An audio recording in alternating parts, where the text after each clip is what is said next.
ഭീകരരെ ആരെങ്കിലും പോയി കൊന്നു കഴിഞ്ഞാൽ അത് പ്രതിരോധം, ഭീകരരെ തിരിച്ചാരെങ്കിലും കൊന്നു കഴിഞ്ഞാൽ അത് മനുഷ്യത്വമില്ലായ്മ, അത് യുദ്ധം, അത് എന്താ പറയുന്നത് സയനിസ്റ്റുകളുടെ വംശീയ ഉന്മൂലനം.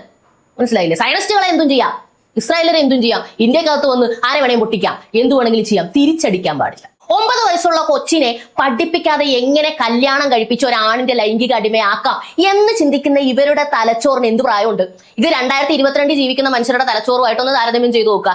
ഇവരുടെ കയ്യിൽ ആണവ നിലയം കിട്ടിയാൽ എന്ത് സംഭവിക്കും എന്ന് ചിന്തിക്കാൻ ചെറിയ ബുദ്ധിമതി. ഒന്നെങ്കിൽ പർദ്ദയുടെ പുറകെ കയറി വിളിക്കും, അല്ലെന്നുണ്ടെങ്കിൽ ഹോസ്പിറ്റലിനകത്ത് കയറി വിളിക്കും, അല്ലെന്നുണ്ടെങ്കിൽ സ്കൂളിന്റെ അടുത്ത്, അല്ലെന്നുണ്ടെങ്കിൽ സ്ത്രീകളും കുട്ടികളെയും സുരക്ഷിതമായിട്ട് ഇങ്ങനെ ചുറ്റും നിർത്തിയിട്ട് അതിന്റെ നടുക്ക്.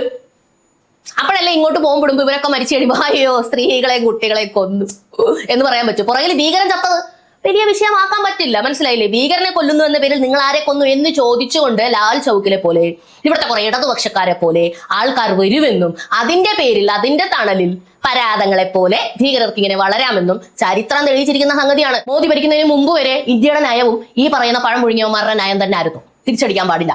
200 പേര് മരിച്ചാലും വിദേശ പൗരൻ ഇവിടെ വന്ന് ഈ ആക്രമണത്തിൽ കൊല്ലപ്പെട്ടാലും തിരിച്ചടിക്കാൻ പാടില്ല. നമ്മൾ ഇങ്ങനെ ഇരിക്കണം. മനസ്സിലായില്ലേ? എന്നാൽ അതൊക്കെ മാറി.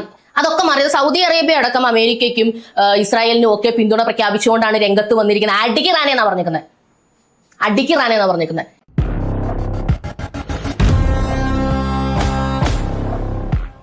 പറയാൻ പോകുന്നത് ഇറാന്റെ പരമോന്നത ഭരണാധികാരിയായ ആയത്തുള്ള അലി ഖമനേയെ ഇസ്രായേലും അതുപോലെ അമേരിക്കയും ചേർന്ന് പഠമാക്കിയതിന്റെ കഥകളാണ്. ലാൽ ചൗക്കിൽ ഭയങ്കരമായിട്ടുള്ള പ്രക്ഷോഭങ്ങൾ നടക്കുകയാണ്. അതിനെക്കുറിച്ചാണ് പറഞ്ഞു വരുന്നത്. അപ്പോൾ എന്നത്തെയും പോലെ തന്നെ പബ്ലിക് ഒപ്പീനിയന് സംഭാവനകൾ അയച്ച് സഹായിക്കുന്ന കാര്യം മറക്കണ്ട.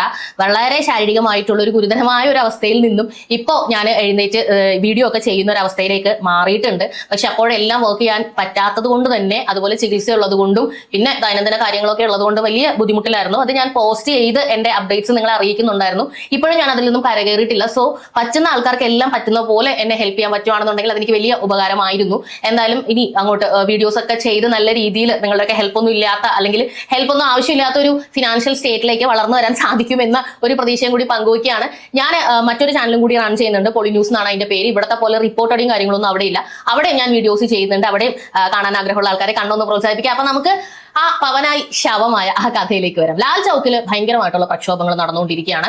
ഇറാൻ എന്ന് പറയുന്ന ഒരു സ്വതന്ത്ര രാജ്യത്തിന്റെ പരമോന്നത ഭരണാധികാരിയായിട്ടുള്ള വ്യക്തിനെ ബങ്കറിൽ ഒളിച്ചിരുന്ന സമയത്ത് മിസൈലിട്ട് കൊന്നത് ശരിയായില്ല എന്നും പറഞ്ഞുകൊണ്ടാണ് പ്രതിഷേധങ്ങൾ നടക്കുന്നത്. വീഡിയോ ആണ്.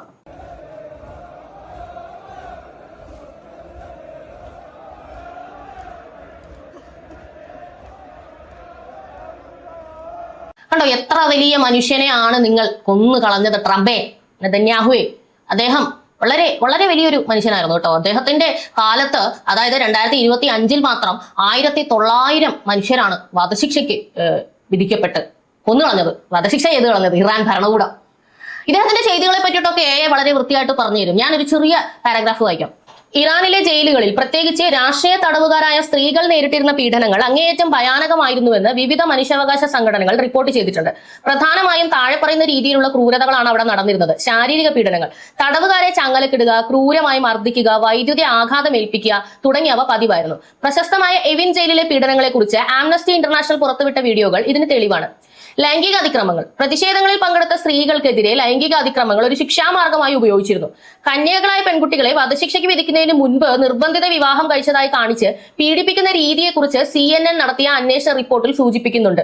മാനസിക പീഡനം, തടവുകാരെ ദീർഘകാലം ഒറ്റപ്പെട്ട സെല്ലുകളിൽ അടയ്ക്കുന്നു. പുറം ലോകവുമായി യാതൊരു ബന്ധവും ഇല്ലാതെ മാസങ്ങളോളം ഇരുട്ടിലോ അല്ലെങ്കിൽ എപ്പോഴും വെളിച്ചമുള്ള മുറികളിലോ പാർപ്പിക്കുന്നത് തടവുകാരുടെ മാനസിക നില തകർക്കാൻ ഉപയോഗിക്കുന്ന മാർഗമാണ്. ചികിത്സാ നിഷേധം, ഗുരുതരമായി പരിക്കേറ്റവർക്കും രോഗികൾക്കും കൃത്യമായ മരുന്നോ ചികിത്സയോ നൽകാതെ പീഡിപ്പിക്കുന്നത് പതിവായിരുന്നു. നോബൽ ജേതാവ് നർഗീസ് മുഹമ്മദി ഉൾപ്പെടെയുള്ളവർക്ക് ഇത്തരത്തിൽ ചികിത്സ നിഷേധിക്കപ്പെട്ടതായി ഹ്യൂമൻ റൈറ്റ്സ് വാച്ച് റിപ്പോർട്ട് ചെയ്തിട്ടുണ്ട്. നിർബന്ധിത കുറ്റസമ്മതം, കഠിനമായ പീഡനങ്ങളിലൂടെ തടവുകാരെ കൊണ്ട് അവർ ചെയ്യാത്ത കുറ്റങ്ങൾ സമ്മതിപ്പിക്കുകയും അത് ടെലിവിഷനിലൂടെ സംപ്രേഷണം ചെയ്യുകയും ചെയ്യുന്നത് ഇവിടത്തെ രീതിയാണ്. കണ്ടോ, ഇത്രയും നല്ല രീതിയിൽ ഇറാനിലെ ജയിലുകൾ വരെ റൺ ചെയ്ത ഒരു മനുഷ്യനെ കൊന്നതിന്റെ പേരിലാണ് ഈ പ്രക്ഷോഭങ്ങൾ നടക്കുന്നത്. ഈ പ്രക്ഷോഭം ചെയ്യുന്ന മനുഷ്യരുടെ തലയിൽ കളിമണ്ണാണോ എന്നാണ് ഞാൻ ചോദിക്കുന്നത്. ഇത് ചെയ്തത് ശരിയായില്ല എന്നൊക്കെ പറഞ്ഞ് ഒരുപാട് പേര് ഫേസ്ബുക്ക് പോസ്റ്റുകളൊക്കെ ഇടുന്നുണ്ടായിരുന്നു. അപ്പൊ ഞാൻ അവിടെ ചെന്നിട്ട് ഒരു വ്യക്തിയുടെ പോസ്റ്റിൽ ഞാൻ കമന്റ് ചെയ്തു, നിങ്ങൾ ഗൂഗിളിൽ പോയിട്ട് ഇറാനിലെ സ്ത്രീകളുടെ അവസ്ഥ എന്താ എന്ന് മാത്രം ഒന്ന് അടിച്ചു നോക്കുക. ഒരു ഭരണാധികാരി മോശമാണെങ്കിൽ അയാളുടെ ഭരണത്തിന് കീഴിൽ അവിടുത്തെ ജനങ്ങൾ ശ്വാസം മുട്ടുകയും കൊല്ലപ്പെടുകയും മനസാക്ഷിക്ക് നിരക്കാത്ത കാര്യങ്ങളിലൂടെ കടന്നു പോവുകയൊക്കെ ചെയ്യുന്ന സാഹചര്യമാണെങ്കിൽ പുറത്ത് മറ്റുള്ള രാജ്യത്തിലുള്ള ഒരാളും ഇടപെടാൻ പാടില്ലെന്നാണോ ഇവർ പറയുന്നത്? അങ്ങനെ അങ്ങ് തുടർന്നോട്ടെ, ഇറാന്റെ ഭരണാധികാരി ഇറാനെ നശിപ്പിക്കുവാണെങ്കിൽ നശിപ്പിച്ചോട്ടെ, അതിനുള്ള അവകാശം അയാൾക്കില്ലേ എന്നാണോ നിങ്ങൾ പറയുന്നത്? അവിടെ ഈ പറയുന്ന ഒരു മോറൽ പോലീസിനെ ഏർപ്പാടാക്കിയിരുന്നു. സ്ത്രീകളുടെ ഹിജാബ് മാറി 1 ഇഞ്ച് തലമുടി പുറത്ത് കണ്ടു കഴിഞ്ഞാൽ അവരെ തീർത്തു കളയാൻ വേണ്ടിയിട്ട് ഒരു മോറൽ പോലീസിനെ തന്നെ ഏർപ്പാടാക്കിയിരുന്നു. അങ്ങനെ ഒരുപാട് പേരെ കൊന്നിട്ടുണ്ട്. 2022 മക്സ അമിനി എന്ന് പറയുന്ന പെൺകുട്ടിയെ ഇതുപോലെ പീഡിപ്പിച്ചു കൊന്നു. ലൈംഗികപരമായിട്ട് തന്നെ പീഡിപ്പിക്കും സ്ത്രീകളെ, അതാണ് മെയിൻ. അതിന് വേണ്ടിയിട്ടാണ് ഈ പറഞ്ഞ എല്ലാ പരിപാടികളും ഒപ്പിക്കുന്നത്. എന്നിട്ട് ആ പെൺകുട്ടിയെ കൊല്ലുകയും അതിന്റെ ദൃശ്യങ്ങളൊക്കെ പുറത്തു വന്നപ്പോൾ ലോകം മുഴുവൻ ഞെട്ടി. അപ്പൊ ലോകത്തിലുള്ള മറ്റൊരു മനുഷ്യനും ഇതിനെതിരെ പ്രതികരിക്കരുതെന്നാണോ? ഇറാനിൽ വലിയ രീതിയിൽ ഇറാന്റെ ഉള്ളില് ഇതിനെതിരെയുള്ള പ്രക്ഷോഭങ്ങൾ നടന്നുകൊണ്ട് തന്നെ ഇരിക്കുകയായിരുന്നു. സ്ത്രീകള് ഇയാളുടെ ചിത്രം സിഗരറ്റ് വെച്ചിട്ട് കത്തിക്കുന്ന പടം ഭയങ്കര വൈറലായിരുന്നു. അങ്ങനെ ഓരോരുത്തരും ഉടുപ്പൂരി കാണിച്ചുകൊണ്ട്, മുടി പുറത്ത് കാണിച്ചുകൊണ്ട് ഇതിനെതിരെ പ്രതിഷേധിക്കുന്ന ആ ഒരു രീതിയിലായിരുന്നു ഇവിടെ കാര്യങ്ങൾ നടന്നു പോയിക്കൊണ്ടിരുന്നത്. എന്നാൽ ഈ ലാൽ ചൗക്കില് പ്രതിഷേധിക്കുന്ന ആൾക്കാർ ഇതൊന്നും കാണുന്നില്ല എന്ന് ഞാൻ ചോദിക്കുന്നത്. ഇവിടെയും ഒരുപാട് പേര് ഒരു കമന്റ് ഞാൻ കാണിച്ചു തരാം കേട്ടോ. ഇദ്ദേഹം മരിച്ചു എന്നുള്ള ഏഷ്യാനെറ്റ് ന്യൂസിന്റെ വാർത്തയുടെ താഴെ വന്ന കമന്റ്. ബങ്കറിൽ ഒളിച്ചിരുന്നില്ല, സ്വന്തം ജനതയെ വിട്ട് ഓടിപ്പോയതുമില്ല, ഒരു പോരാളിക്ക് ചേർന്ന വിധം അന്തസ്സായി തന്നെ യാത്രയായിരിക്കുന്നു. ഇറാൻ പരമോന്നത നേതാവ് ആയത്തുള്ള അലി ഖാംനെയി ഷഹീദായതായി ഇറാൻ സ്റ്റേറ്റ് TV സ്ഥിരീകരിച്ചിരിക്കുന്നു. 348 ഹഹ ആണ് ഇതിനുള്ള റിയാക്ഷൻ. ഇദ്ദേഹത്തിന്റെ പേര് അബ്ദുൾ കരീം എന്നാണ്. ഇദ്ദേഹം പറയുന്നത് ബങ്കറിൽ ഒളിച്ചിരുന്നില്ല, ധീരനായ പോരാളി നെഞ്ചും വിരിച്ച അമേരിക്കയുടെ മിസൈൽ വന്നപ്പോ എന്നാ കൊല്ലടാ എന്നും പറഞ്ഞ് നിന്നെന്നും അങ്ങനെ പൊട്ടിത്തെറിച്ച് പോയെന്നുമാണ്. അപ്പം ധീരനാണ് എന്നാണ് പറയുന്നത്. അതെ, ധീരനാണെന്നുള്ളതിൽ യാതൊരു സംശയവും. ഈ 2000-ഓളം ആളുകളെ വെക്കുക യാതൊരു മനസാക്ഷി ഇല്ലാതെ വധശിക്ഷയ്ക്ക് വിധിക്കണമെന്നുണ്ടെങ്കിൽ, അല്ലെങ്കിൽ വധശിക്ഷ ചെയ്ത് കളയണമെന്നുണ്ടെങ്കിൽ, സ്ത്രീകളെയൊക്കെ ഇമാതിരി അടിച്ചമർത്തണമെന്നുണ്ടെങ്കിൽ ധീരൻ തന്നെ, വളരെ ധീരൻ തന്നെ. യാഥാർത്ഥ്യം എന്താ? ഇയാൾ ബങ്കറിൽ വെച്ചിട്ടല്ലേ മരിച്ചത്? ഇയാൾ ഒളിച്ചിരുന്നില്ലേ? ധീരനായിരുന്നോ? ഏഷ്യാനെറ്റ് ന്യൂസ് തന്നെ റിപ്പോർട്ട് ചെയ്യുന്ന ഒരു വാർത്തയുടെ ഭാഗം വായിക്കാം. ഇസ്രായേൽ മാധ്യമമായ ചാനൽ 12 റിപ്പോർട്ട് ചെയ്യുന്നതിനനുസരിച്ച് ഭൂഗർഭ അറയിലായിരുന്നു ഖമനേയിയുടെ സങ്കേതം.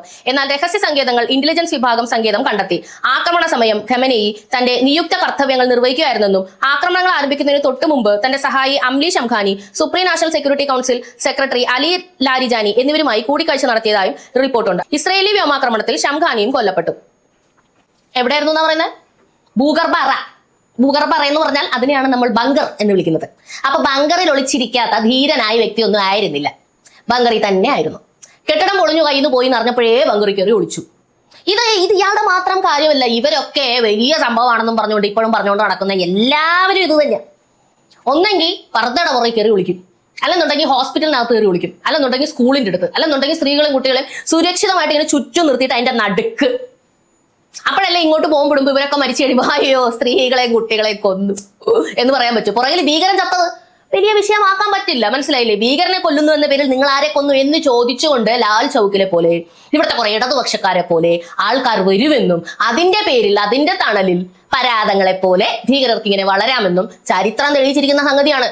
ഈ പറയുന്ന അലി ഖൊമൈനിയും ഒക്കെ ഇവിടം വരെ എത്തിയത് എങ്ങനെയാണ്? പണ്ടേ തീർത്ത് കളയേണ്ട കയ്യിലിരിപ്പാണ് ഇവരുടെ ഒക്കെ ഉള്ളതെന്നുള്ളത് സത്യമല്ലേ? എന്തുകൊണ്ടാണ് ഇപ്പോൾ സംയുക്തമായിട്ട് ഇസ്രായേലും അമേരിക്കയും ചേർന്ന് ഇറാനെ നശിപ്പിക്കുന്നത്?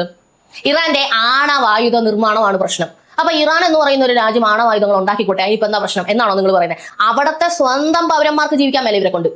അവിടുത്തെ സ്ത്രീകളെ എങ്ങനെ ഉന്മൂലനം ചെയ്യാം, അല്ലെന്നുണ്ടെങ്കിൽ എങ്ങനെ അടിമകളാക്കാം, എങ്ങനെ ലൈംഗിക ദുരുപയോഗം ചെയ്യാം. 9 വയസ്സുള്ള കൊച്ചിനെ പഠിപ്പിക്കാതെ എങ്ങനെ കല്യാണം കഴിപ്പിച്ച് ഒരാണിന്റെ ലൈംഗിക അടിമയാക്കാം എന്ന് ചിന്തിക്കുന്ന ഇവരുടെ തലച്ചോറിന് എന്ത് പ്രായമുണ്ട്? ഇത് 2022 ജീവിക്കുന്ന മനുഷ്യരുടെ തലച്ചോറുമായിട്ടൊന്ന് താരതമ്യം ചെയ്തു നോക്കുക. ഇവരുടെ കയ്യിൽ ആണവ നിലയം കിട്ടിയാൽ എന്ത് സംഭവിക്കും എന്ന് ചിന്തിക്കാൻ ചെറിയ ബുദ്ധിമതി. അതുകൊണ്ട് തന്നെ ഇവരുടെ രാജ്യത്ത് ഒരു ആണവ നിലയം ഉണ്ടാകാൻ പാടില്ല. ഇവർ ആണവായുധങ്ങൾ കണ്ടുപിടിക്കുന്നു അല്ലെങ്കിൽ അങ്ങനെ അങ്ങ് ഉത്പാദിപ്പിക്കുന്നു എന്ന നിലയിൽ വിട്ടുകളയാൻ സാധിക്കില്ല. നമുക്കറിയാം, നെതന്യാഹു ആയാലും ട്രംപ് ആയാലും മോദി ആയാലും ഭീകരതയ്ക്കെതിരെ കടുത്ത നിലപാട് പ്രഖ്യാപിച്ചിരിക്കുന്ന രാഷ്ട്രങ്ങളാണ്. സൗദി അറേബ്യ, അതായത് ഇപ്പൊ കുവൈറ്റിലും അവിടെ ഇവിടെ ഒക്കെ ഈ ഇറാൻ ബോംബിട്ടിട്ടുണ്ട്. അമേരിക്കൻ ബേസ് എവിടെ ഉണ്ടോ അവിടെ ഒക്കെ ബോംബിട്ട് അവിടുത്തെ ആൾക്കാരെ ഡിസ്റ്റർബ് ചെയ്ത് കുറെ ആൾക്കാരെ കൊണ്ടുവരണം. അതൊന്നും വലിയ വാർത്തയല്ല, അതൊന്നും നമ്മൾ സംസാരിക്കാൻ പാടില്ല. അതിനൊക്കെ കാരണം ആരാ? അതിനൊക്കെ കാരണം നെതന്യാഹു അല്ലെന്നുണ്ടെങ്കിൽ ട്രംപ്.